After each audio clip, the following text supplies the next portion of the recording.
Halayim la Yahweh Bahashem Yahushai Waha Recha Kwadash. All praises and glory go to you, Lord. Double honors and respect go to our apostles, bishops, elders, and teachers, the men of great millstone. To you I say shalom. Salutations to the hopeful elect. It's your brother Amraya, and let's get into it. I wanted to land back off of a live street ministry I saw earlier, dealing with the chastisement of Yahweh towards those he deems as sons. And I myself have been going through a bit of chastisement.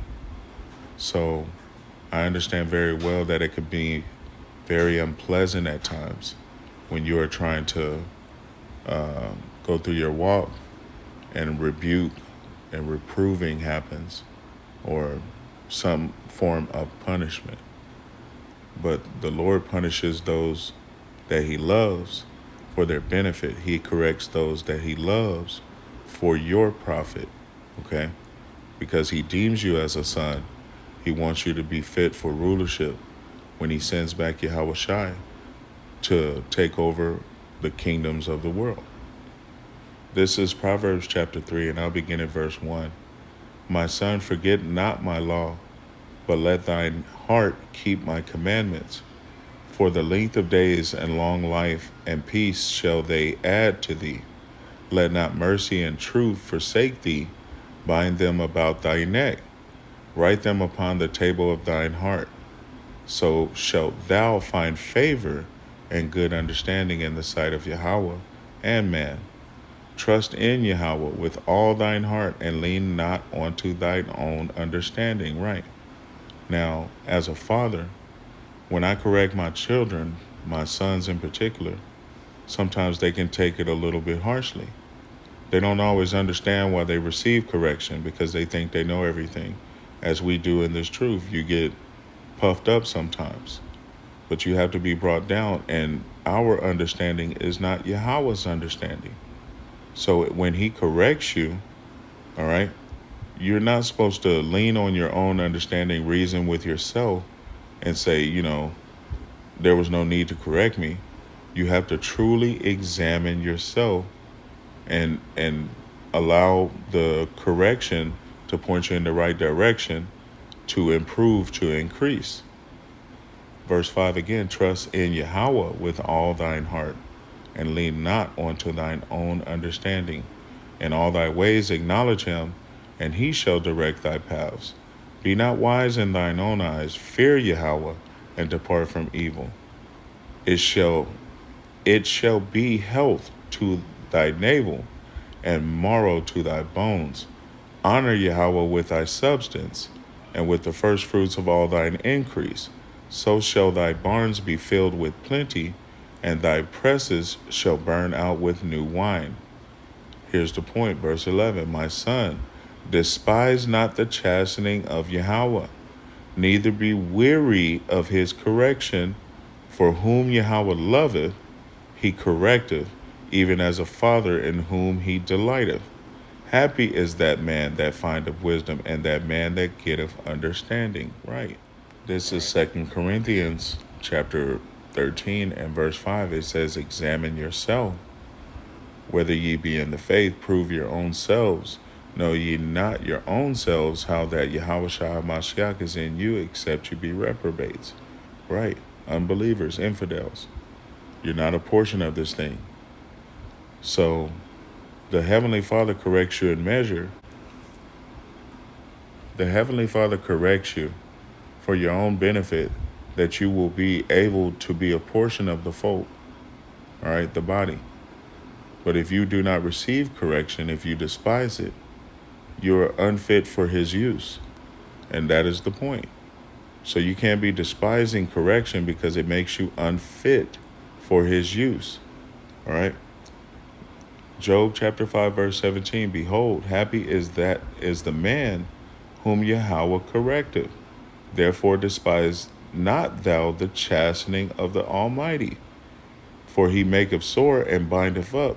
He woundeth, and his hands make whole. He shall deliver you in 6 troubles, yet in 7 there shall no evil touch thee. Right.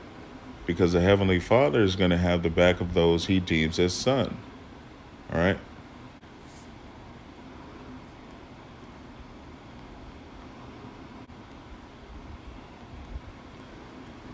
The Heavenly Father is the one that is correcting you for his use.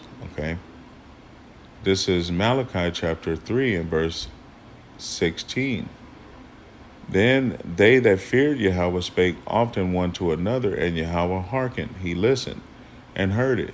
And a book of remembrance was written before him for them that feared Yahweh and that thought upon his name.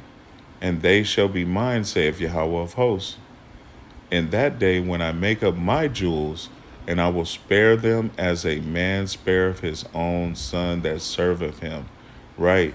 Then shall ye return and discern between the righteous and the wicked, between him that serveth Yahweh and him that serveth him not. Right. So this is a line being drawn. When you're corrected, you're on the right side of Yahweh. Okay. Being made fit for use, that you may judge the nations in righteousness. Okay.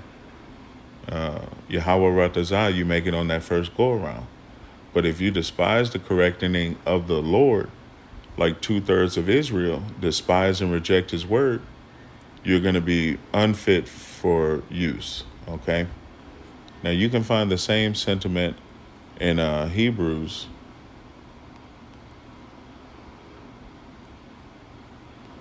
chapter 12. And as you can see, it says a father's discipline. We'll begin at verse 4. Ye have not resisted unto blood, striving against sin, and ye have forgotten the exhortation which speaketh unto you as unto children. My son, catch the drift here. My son, despise not you the chastening of Yahweh, nor faint when thou art rebuked of him. For whom Yahweh loveth, he chasteneth, and scourgeth every son whom he receive. Right.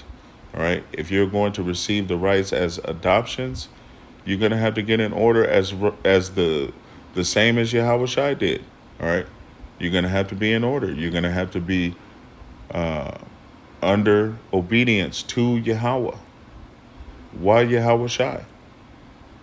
Now, the reason why you are corrected is because it is something keeping you from that perfect goal of serving Yahweh perfectly. Why Yahweh Shai? For whom Yahweh loveth, he chasteneth, and scourgeth every son whom he receiveth. If ye endure chastening, Yahweh dealeth with you as with sons.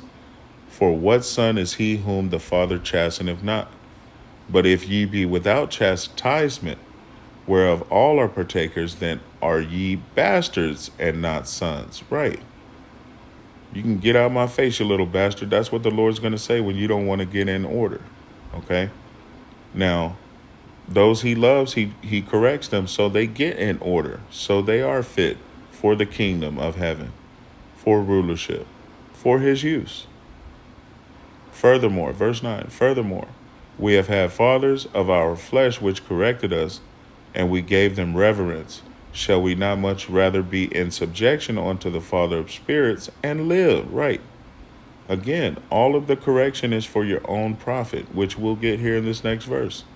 For they verily for a few days chasten of us after their own pleasure, but he for our profit, that we might be partakers of his holiness.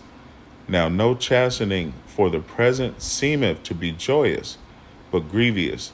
Nevertheless, afterward it yieldeth the peaceable fruit of righteousness unto them which are exercised thereby. Right. All right. So you can't get weary in this thing when you are corrected.